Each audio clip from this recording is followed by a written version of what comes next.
নতুন মোড়কে কেউ যদি ফ্যাসিবাদ হয় অথবা ভোট ডাকাত হবার চেষ্টা করে তাদের পরিণতি ৫ আগস্টের মতো হবে বলে হুঁশিয়ারি দিয়েছেন জামায়াতের আমির শফিকুর রহমান। তিনি অভিযোগ করেছেন যে ফ্যামিলি কার্ড দেওয়ার আগেই একটি দল চাঁদাবাজি শুরু করে দিয়েছে। নির্বাচনের প্রচার শুরুর প্রথম দিনে মিরপুরে এক জনসভায় জামায়াত আমির এই সব কথা বলেছেন।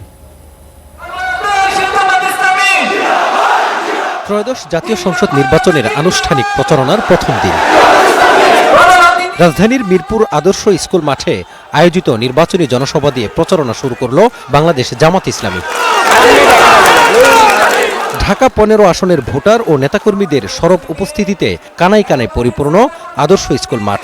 ব্যানার, ফেস্টুন আর স্লোগানে মুখর হয়ে ওঠে পুরো এলাকা।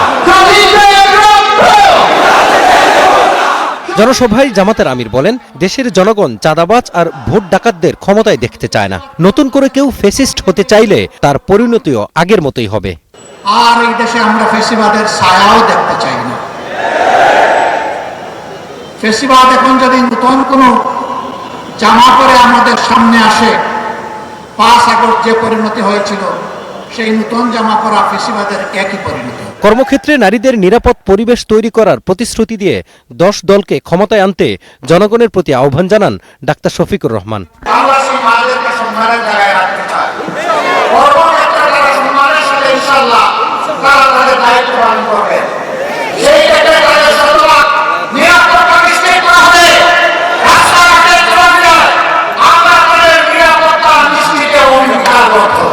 জনসভায় অংশ নেন ১০ দলীয় জোটের নেতারা। নির্বাচন নিয়ে কোনো ষড়যন্ত্র সহ্য করা হবে না উল্লেখ করে গণভোটে হা ভোট দিতে আহ্বান জানান তারা।